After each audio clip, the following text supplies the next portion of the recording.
الرحمن الرحیم۔ محترم جناب وزیر اعلیٰ پنجاب سید محسن نقوی صاحب، دانش اسکول کے انتہائی قابل احترام اساتذہ کرام، دانش اسکول کے عظیم ان کے والدین،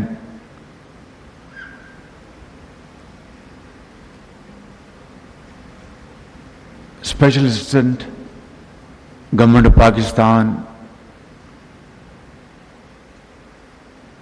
پنجاب گورنمنٹ کے آفیشلز،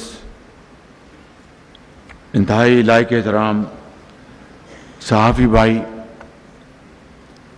خواتین و حضرات، مہمان گرامی، السلام علیکم۔ آج بہت عرصے کے بعد مجھے دانش اسکول کے اور اس قوم کے عظیم ہونہار طلباء و طالبات سے ملاقات کا موقع ملا ہے، اور یہاں پہ جو بچے اور بیٹیاں تشریف لائیں اور اپنی کہانی انہوں نے خود سنائی، وہ بہت موٹیویٹنگ تھی۔ بہت میرا ایمان تازہ ہوا اور یہ جذبہ دوبارہ جواں ہوا کہ یقیناً آپ کے ہاتھ میں پاکستان کی ترقی اور خوشحالی کی چابی کنجی آپ کے ہاتھ میں ہے، اور جن مشکل ترین حالات میں آپ نے تعلیم حاصل کی اور جس طرح محنت کر کے آپ آج پورے پاکستان میں اپنی محنت اور قابلیت کے بل بوتے پر آپ نے مختلف اداروں میں مقام حاصل کیا، یہ کسی نے آپ کو تشتری پہ رکھ کے نہیں دیا، یہ آپ کے ماں باپ کی دعائیں ہیں، آپ کے جو انتہائی لائق اور انتہائی قابل احترام ٹیچرز ہیں، اور دانش اسکول کی مینجمنٹ اور گورنمنٹ آف پنجاب کی پوری سپورٹ، اس کے نتیجے میں میں سمجھتا ہوں کہ آپ نے اس ہال میں نہیں، پورے پاکستان کے کروڑوں لوگوں کا آپ نے سر فخر سے بلند کیا ہے۔ یہاں پہ ابھی ہم نے وہ تانیہ بیٹی کی بات سنی، وہ سامنے بیٹھی ہیں، ان کے دونوں والدین اس دنیا سے چلے گئے، والد بھی دنیا سے چلی گئیں اور والدہ بھی۔ اندازہ کیجئے گا کہ کس طریقے سے اس بیٹی نے اپنے آپ کو قائم رکھا۔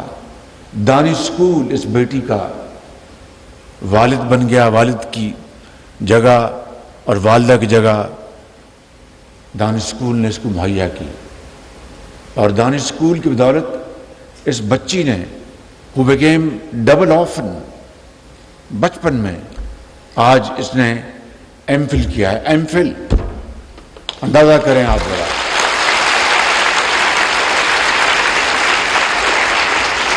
اور ایم فل کیا ہے انگریزی میں۔ کتنی فخر کی بات ہے ہم سب کے لیے، اور میں سمجھتا ہوں کہ جب میں نے دانش اسکول بنانے کا فیصلہ کیا تھا تو شدید مخالفت ہوئی تھی، اشرافیہ نے بھرپور مخالفت کی، سرداروں نے بڑی مخالفت کی، امیروں نے بڑی مخالفت کی کہ شہباز شریف دانش اسکول کے اوپر پیسے ضائع کر رہا ہے۔ یہ ایک دانش اسکول جس قیمت میں بنے گا، اس سے 10 اسکول عام بن جائیں گے۔ تو جب ایچ این کالج بنا تھا تو اس کو تو آپ کو کیوں نہیں خیال آیا تھا؟ جب مرے کالج بن رہا تھا، گارڈن کالج بن رہا تھا، لارنس کالج بن رہا تھا، تو اس کو تو آپ کو کیوں نہیں خیال آیا؟ اب آج دانش اسکول کی بات ہو رہی ہے، اس کی بنیاد رکھی جا رہی ہے، جہاں پر اور ان بچوں کے لیے، قوم کے لیے جو انتہائی ذہین ہیں، انتہائی قابل اور محنتی ہیں، ان کے اوپر ایچ این کالج کے لوہے کے دروازے بند ہیں ان کے اوپر، اس لیے وہ کسی سردار کا بیٹا نہیں ہے، کسی امیر کا بیٹا نہیں ہے۔ وہاں پر سردار اور افسران اور وزیروں اور کبیروں اور وزیر اعظم اور گورنروں اور صدور کے بیٹے جاتے ہیں، لیکن دانش اسکول ان بچوں کے اوپر مکمل طور پر، یہ ایچ این کالج اور اس طرح کے دوسرے اسکول پورے پاکستان میں بند تھے۔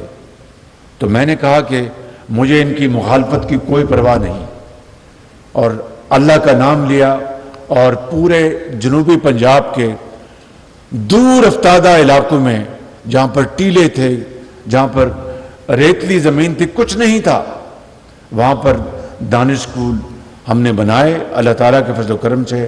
اور آج دیکھ لیجئے گا کہ کتنی ایک اعتماد کے ساتھ یہ بیٹیاں یہاں پر بات کر رہی تھی۔ وہ جو بچی جو اب پیکجز میں ہے، اس بیٹی کا کیا نام اس کی؟ مقدس۔ اب دیکھیے کہ ان کی 4 بہنیں ہیں، اور ان کی والدہ اس دنیا میں نہیں ہے، انجینئر بن گئی۔ ابھی مجھے ایک بچہ یہاں ملا، مجھے اس نے ہاتھ ملایا، اس کا نام ہے کیپٹن سعید، وہ فوج میں ہے۔ تو مجھے آپ بتائیے کہ یہ دانش اسکول بنا کر میں نے کوئی گناہ کیا؟ میں سمجھتا ہوں کہ میرا بس چلے تو پورے پاکستان میں ہزاروں دانش اسکول بنا کر اس کام کو ہم عظیم بنائیں گے انشاءاللہ۔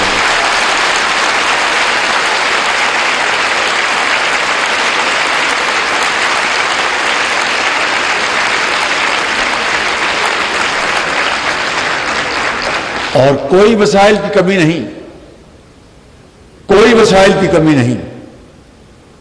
یہ بتائیے مجھے کہ یہ بیٹی جو مقدس ہے، کس طرح انگریزی میں اعتماد کے ساتھ بات کر رہی تھی، اور میں آپ کو بلا خوف تردید کہہ سکتا ہوں کہ اگر ان بچوں کے لیے جو ہزاروں نہیں لاکھوں ہیں ان دور افتادہ علاقوں میں، اگر ان کو یہ تعلیم میسر نہ آتی تو یہ اپنی دیہاتوں کی گلیوں اور محلوں میں دھول میں گم ہو جاتے۔ بالکل آج یہ نگینے بن چکے ہیں، ہیرے جواہرات ہیں۔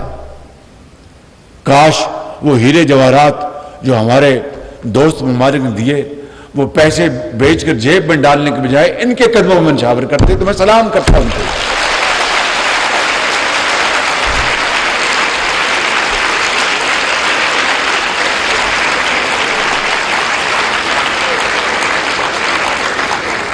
کاش وہ 50 ارب روپیہ 190 ملین پاؤنڈ وہ فراڈ کے ذریعے سپریم کورٹ کے اکاؤنٹ میں جمع نہ ہوتا، اور وہ پاکستان کے خزانے میں آتا، اور اس سے پورے ملک میں دانش اسکول بنائے جاتے، تو میں اس حکومت کو سلام کرتا کہ انہوں نے اس قوم کے لیے بہت بڑا کام کیا ہے۔ لیکن میں سمجھتا ہوں کہ کس طریقے سے اس قوم کو بے دردی سے دھوکہ دیا گیا، ایک جھوٹ پر مبنی ایک بیانیہ بنایا گیا، اور سب کو چور اور ڈاکو بنایا گیا، اور ملک کو کنگال کر دیا گیا۔ لیکن پریشانی کی کوئی بات نہیں۔ اب اس بچی کے لیے جو تانیہ بیٹی ہے، اور یہ بچہ جی انعام اللہ، اب مجھے کیا پتا تھا کہ 10-15 سال بعد یہ بچہ ڈاکٹر بن جائے گا، اور ویٹری یونیورسٹی میں عزت کے ساتھ وقار کے ساتھ رزق حلال کمائے گا۔ اور یہ ایک انعام کی کہانی نہیں، یہ دانش اسکولوں اور سینٹرز آف ایکسلنس 50,000 بچے جو ہیں اور بیٹیاں اس قوم کی اس تعلیم سے مستفید ہو رہی ہیں۔ اور میں سمجھتا ہوں کے لیے ہمیں جتنی بھی کوشش کریں وہ کم ہوگی، کیونکہ تعلیم کے بغیر کوئی قوم ترقی نہیں کر سکتی۔ ابھی میں نے 4 دن پہلے میری بات ہوئی میرے بھائی جو صدر ہیں یو اے کے محمد بن زائد صاحب سے، اور میں نے ان کا شکریہ ادا کیا کہ آپ نے ہمیں اس مشکل وقت میں آپ نے ہمیں بچایا، اور $1 ارب کا آپ نے اسٹیٹ بینک میں پیسہ جمع کرایا، اور اس طرح ہمارا IMF کا پروگرام بنا سعودی عربیہ کی مدد سے اور چین کی مدد سے۔ آپ مجھے بتائیں کہ ٹھیک ہے ان کے پاس تیل ہے اور اللہ ان کو مبارک کرے اور دے ان کو، لیکن کیا یہ دانش اسکول کے عظیم اسکالرز یہ کسی بھی اثاثے سے کم ہیں؟ اگر اس قوم کے بچوں اور بچیوں کو یہ مواقع ملے کہ ان کے لیے تعلیم کے حصول کے لیے وسائل مہیا کریں، تو اگر ہم نے اس قوم کے وسائل کو برباد کرنا ہے، میں نے آپ کو یہ 2 مثالیں بتائیں، مگر اس سے پہلے بات بڑھانے سے پہلے میں انتہائی شکر گزار ہوں وزیر اعلیٰ پنجاب محسن نقوی صاحب کا اور IG پنجاب کا کہ انہوں نے قوم کی اس بیٹی تانیہ کے لیے ابھی مجھے یہ ان کی تقرری کا آرڈر دیا ہے، بیٹی آپ کو گورنمنٹ آف پنجاب میں آپ کو جاب دے دیا گیا، یہ لیے آئیے۔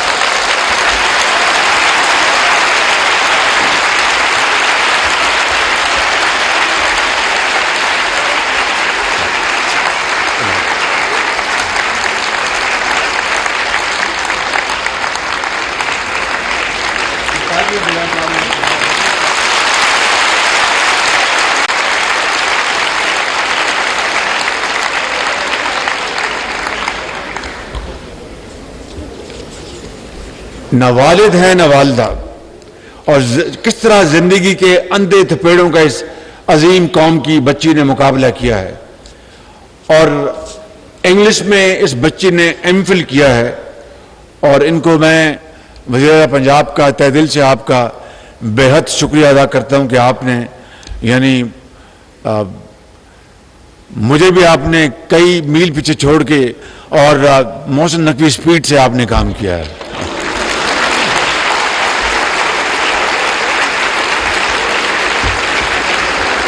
اور ان کو IG پنجاب نے ان کو ان کی جو اپوائنٹمنٹ کی ہے وہ وکٹم سپورٹ آفیسر جو جی تحفظ مرکز میں اس بچی کو یہ جاب ملا ہے۔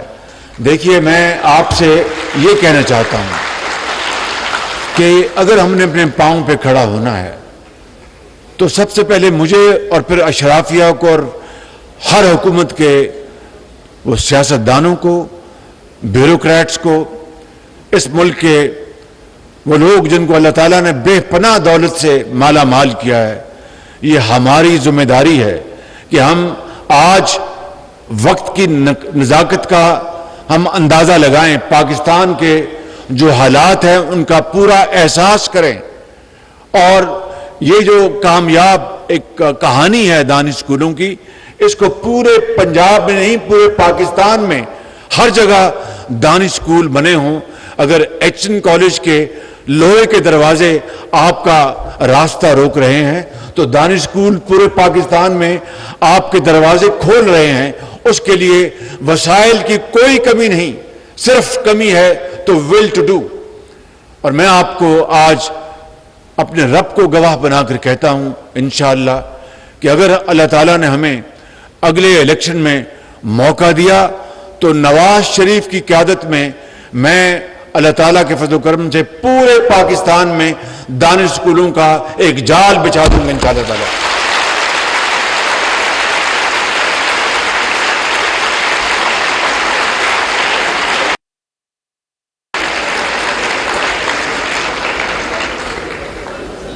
لیپ ٹاپ کے بارے میں جی بیٹا کیا بات جی آپ دانش اسکول سے ہیں؟ دو بھائی مائک دو بیٹا، وہیں سے بات کر لیں بیٹا، مائک دے دو مائک۔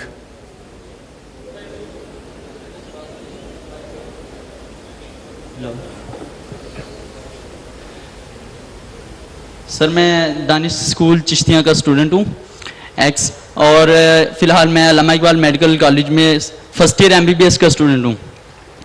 تو سر میں نے بات یہ کرنی تھی کہ اس وقت پرائم منسٹر لیپ ٹاپ اسکیم کے تحت آلموسٹ تمام یونیورسٹیز کو لیپ ٹاپ مل رہے ہیں، لیکن MBBS کے جتنے بھی میڈیکل کالجز ہیں کسی کو بھی اس والے سے اپروو نہیں کیا گیا اور نہ ہی ہم اپلائی کر سکیں. تو سر آپ جانتے ہیں کہ MBBS جیسے کہ پاکستان کی ٹاپ ڈگریز میں آتی ہے اور دنیا بھر میں اس کو اچھا جانا جاتا ہے، تو ہم آپ سے یہ درخواست کرتے ہیں کہ ہمارے لیے بھی لیپ ٹاپ کی اسکیم جو ہے. بہت شکریہ جی، مہربانی. یہ بڑا جائز آپ کی بات ہے. میں وزیر اعلیٰ پنجاب محسن نقوی صاحب کی خدمت میں گزارش کروں گا کہ آپ لیپ ٹاپس کی اسکیم پنجاب میں اس کا دوبارہ اجرا شروع کر دیں. یہ بہت آپ کی بہت بڑی کنٹریبیوشن ہوگی. بہت مہربانی. اور اسی بجٹ میں جو آپ کا 4 ماہ کا بجٹ ہے اس میں کوئی پروویژننگ کریں اور ان بچوں کو، اور صرف میرٹ پہ جس طرح ہم ماضی میں دیتے رہے، آپ کا رتبہ بلند ہوگا. ان بچوں کو دیکھیے کووڈ میں کیا ہوا. کووڈ میں جو مجھے یہ تانا ملتا تھا کہ میں بچوں کو لیپ ٹاپ رشوت کے طور پر دے رہا ہوں، کووڈ کے زمانے میں ان بچوں نے ان لیپ ٹاپ کے ذریعے اپنی تدریس جاری رکھی، تعلیم جاری رکھی، اور پھر آج لاکھوں بچے اس پاکستان کے اندر لیپ ٹاپ کے ذریعے فری لانسر بن گئے اور اپنا رزق حلال کما رہے ہیں اور دنیا میں اپنا وہ نام کما رہے ہیں. تو اس لیے میں وزیر اعلیٰ پنجاب سے گزارش کروں گا کہ مہربانی کر کے میں نے آپ کی سفارش ان کو پہنچا دی ہے، جائز آپ کی سفارش، انشاءاللہ وہ اس کے اوپر فل فور ایک پلان بنائیں گے. میں واپس آتا ہوں اپنی بات کے اوپر کہ دیکھیں الزام تراشیاں، بے بنیاد الزامات اور چور ڈاکو کے بیانی نے پاکستانی قوم کو تقسیم کر دیا ہے اور اس قوم کے رگ میں زہر گھول دیا ہے، معاشرے میں زہر گھول دیا ہے بالکل. اور میں آپ کے سامنے انتہائی عاجزی اور انکساری کے ساتھ کھڑا ہوں. 15 مہینے ہو گئے ہیں ہماری حکومت کو. بے پناہ مجھ میں کمزوریاں ہیں. میں اللہ تعالیٰ سے ایک خطا کار انسان کے طور پر ہر وقت اپنی غلطی کی اور گناہوں کی معافی مانگتا ہوں، جو کہ ہمیں حکم ہے اور یہی طریقہ ہے زندگی کا. میں آپ کو آج گواہ بنا کر کہتا ہوں کہ 15 ماہ میں سیلاب سے لے کر، مہنگائی سے لے کر، IMF سے لے کر ملک کے اندر بدترین تقسیم کا مجھے سامنا کرنا پڑا. سوسائٹی میں اس طرح کی تقسیم میں نے پہلے کبھی نہیں دیکھی. ہر جگہ دنیا میں الیکشن ہوتے ہیں، سیاست ہوتی ہے، جمہوریت ہے، لیکن الیکشن کے بعد بے شک وہ ایک دوسرے کو ناپسند کریں، لیکن جمہوریت اور اس طریقے سے وہ معاشرے میں وہ پاکستان کو آگے بڑھاتے ہیں. لیکن یہاں پر جو تقسیم ہے اس وقت، بدترین تقسیم معاشرے میں، اس نے پاکستان کی ترقی اور خوشحالی کو تباہ کر دیا ہے بالکل. آج میں پھر کہتا ہوں کہ آئیں چارٹر آف اکانومی کریں، آئیں چارٹر آف ڈیموکریسی کے لیے کام کریں، کیونکہ کوئی حکومت آئے اور جائے، معاشی پروگرام جس طرح دنیا کے بعض ممالک میں یہ طے ہے، کوئی حکومت امریکہ میں آئے یا جائے، وہاں پر ان کا ایک چارٹر ہے، اس کے اوپر وہ کوئی تبدیلی نہیں کرتے. ملک کی سالمیت، ملک کی ترقی، ملک کا معاشی پروگرام، ملک کی فارن پالیسی، اسی طریقے سے ہم پاکستان میں میں آج اس لیے یہ باتیں کر رہا ہوں کہ آپ اس ملک کا مستقبل ہیں. آپ نے انشاءاللہ یقیناً، مجھے اس میں کوئی ڈاؤٹ نہیں کہ آپ پاکستان کی جو تاریخ بدل دیں گے اپنی محنت اور لیاقت سے. دنیا میں پاکستان کو اس کا کھویا مقام آپ دلوائیں گے، مجھے اس میں کوئی شک نہیں، اور انشاءاللہ یہ ہو کے رہے گا.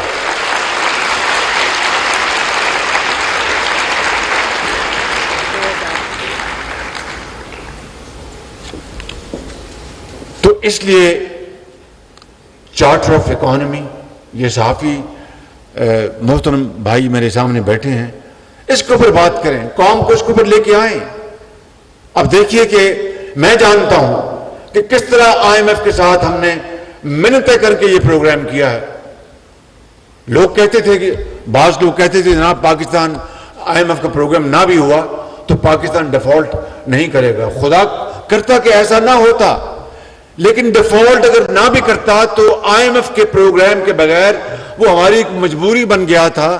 ہمارا ڈالر کے ساتھ روپے کا تعلق کیا ہوتا, روپیہ کہاں جا رہا ہوتا, ڈالر کہاں جا رہا ہوتا, اسٹاک ایکسچینج کہاں جا رہا ہوتا, اور تمام دنیا کے جو ملٹی لیٹرل جو فائنینشیل انسٹیٹیوشن ہیں انہوں نے اپنے دروازے ہم پہ بند کر دینے تھے. آلریڈی پہلے ہی جو امپورٹس ہماری ہیں انڈسٹری اور صنعت اور زراعت کے لیے, اس میں ہم نے اس کو کم کیا ہوتا تھا تاکہ ڈالر بچائیں. اگر IMF کے ساتھ پروگرام نہ ہوتا تو ہمیں امپورٹس اور کم کرنی پڑتی ڈالر بچانے کے لیے. اس سے پھر کیا ہوتا, صنعتوں کی چمنیوں سے دھواں نکلنا بند ہو جاتا, مزدور بے روزگار ہو جاتے, ہماری ایکسپورٹس پروڈکشن وہ زمین بوس ہو رہی ہوتی. ایک عجیب نیا ایک بحران پیدا ہونا تھا جس کا کوئی اندازہ نہیں کر سکتا. اور سب سے بڑھ کر مجیب الرحمان شامی نے قیامت تک مجھے کہنا تھا کہ شہباز شریف کے دور میں ڈیفالٹ ہوا. نیازی صاحب نے قیامت تک مجھے کہنا تھا کہ شہباز شریف کے دور میں ڈیفالٹ ہوا.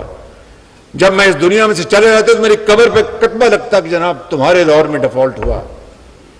تو یہ ڈیفالٹ اگر خدا نخواستہ ہوتا تو یہ 15 مہینے کا نتیجہ تھا نہیں, یہ 75 سال کا قصہ ہے. یہ 75 سال کا قصہ ہے جس میں پولیٹیکل اور ملٹری ڈکٹیٹرشپ سب نے اس میں حصہ ڈالا, اور اشرافیہ کا سب سے بڑی ذمہ داری اشرافیہ کی ہے.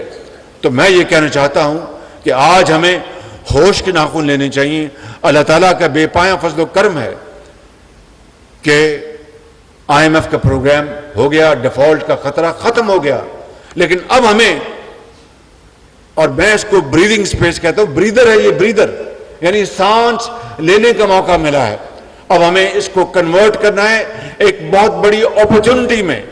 وہ تبھی ہوگا کہ ایک ویژن کہ ہم نے اپنی صنعت کو کس طرح آگے لے کے جانا ہے, ہم نے اپنی زراعت کو کس طرح آگے لے کے جانا ہے, ہم نے ان ڈاکٹرز کو. اب دیکھیے اس قوم کی یہ عظیم بیٹی MPhil کر لیا دانش اسکول اور پھر یونیورسٹی میں گئی, MPhil کر لیے انگلش میں, جاب نہیں مل رہی اس کو. آج اگر یہ پروگرام نہ ہوتا تو نہ جانے زندگی کے اندھے تھپیڑے اس کا مقدر ہوتے. اور یہ کوئی, میں سمجھتا ہوں کہ کوئی فیور کی بات نہیں, یہ کوئی احسان نہیں, اس کا حق تھا. اشرافیہ کے بچے اور بیٹیاں وہ تو دنیا کی بہترین یونیورسٹیوں میں نارتھ امریکہ میں اور جنوبی فرانس میں پڑھ سکتے ہیں.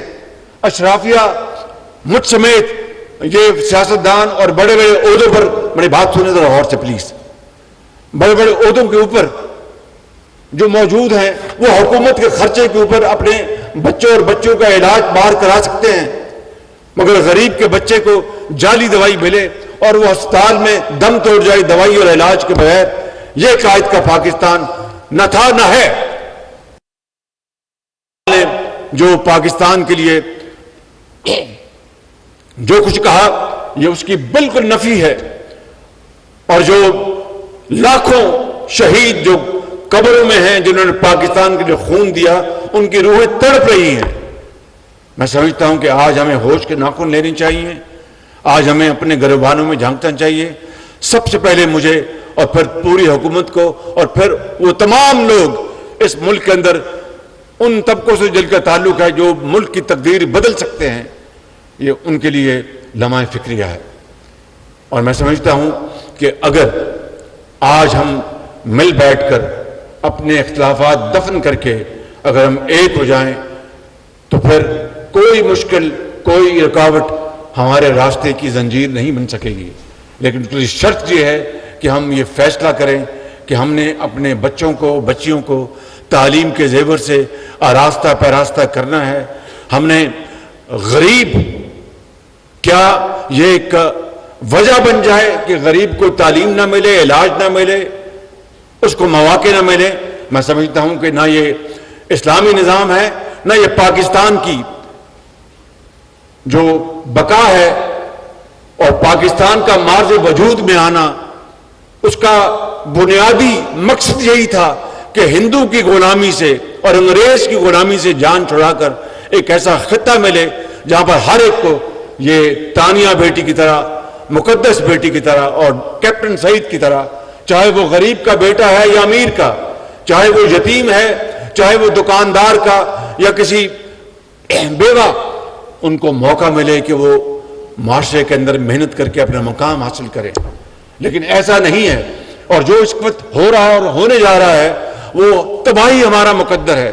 لیکن میں یہ سمجھتا ہوں کہ اس قوم میں اتنی جان ہے، اس قوم میں اتنی طاقت ہے، یہ جری قوم ہے کہ انشاءاللہ اگر ہم نے یہ فیصلہ کر لیا کہ ہم نے تاریخ کا رخ موڑنا ہے اور پھر IMF کے پاس دوبارہ نہیں جانا. میں مجبور ہوئے نام ہندوستان کا لینا. ہندوستان 91 میں گیا IMF کے بعد، اس کے بعد آج تک وہ IMF کے پاس نہیں گیا. لیکن ہم کتنی بار IMF کے پاس جا چکے ہیں. خدا را ہمارے پاس معدنیات ہیں، اتنی دولت، ٹریلینز آف ڈالرز ہیں بلوچستان میں، پنجاب میں، KP میں، سندھ میں، ٹریلینز آف ڈالرز. اور اگر اس کی حقیقت جانیں تو ہم نے اربوں روپے کی وکیلوں کی فیسیں دی ہیں پیرس میں، لندن میں، تصفیہ کراتے کراتے کہ جناب یہ سودا غلط ہوا، وہ سپریم کورٹ نے یہ فیصلہ کر دیا، یہ فیصلہ ہو گیا. ان خزانوں سے پاکستان کو تو کوئی فائدہ نہیں ہوا، لیکن پاکستان کا خزانہ کھوکھلا ہو گیا وکیلوں کی فیسیں بھر کے. تو کیا یہ ہمارا مقدر ہے؟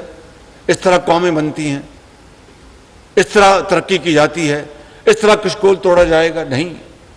میں سمجھتا ہوں کہ یہی ایک لمحہ ہے. اس لمحے کو ہم بالکل اپنے سینے سے لگائیں، فیصلہ کریں کہ ہم نے اپنی تقدیر بدلنی ہے. تو پھر انشاءاللہ یہ تقدیر اللہ تعالیٰ بدل دے گا. وہ کیا ہے شعر کہ ہر تقدیر سے پہلے خدا بندے سے خود پوچھے بتا تیری رضا کیا ہے. خودی کو کر بلند اتنا، خودی کو کر بلند اتنا کہ ہر تقدیر سے پہلے خدا بندے سے خود پوچھے بتا تیری رضا کیا ہے. یہ تانیہ، یہ ہے اس کی مثال. یہ کیپٹن سعید، یہ اس شعر کی تصویر ہے. یہ بچی مقدس، یہ اس شعر کی تشریح ہے. یہ بیٹا لال، کیا نام تھا اس کا؟ لال چند، یہ اس کی تشریح ہے. جنہوں نے محنت کی اور مشکلات کا مقابلہ کیا، حکومت نے اپنی حقیر خدمت کی. تو میں سمجھتا ہوں کہ میں اپنی بات اسی کہ آئیں، مل بیٹھیں، پاکستان کو عظیم بنائیں اور غربت، افلاس، جہالت کو دفن کریں اور اپنا کھویا ہوا مقام حاصل کریں. اور بخدا یہ ممکن ہے، یہ ناممکن نہیں. صرف فیصلہ کرنا ہے کہ آئیں اور آگے بڑھیں اور اتحاد اور اتفاق قائم کریں. پاکستان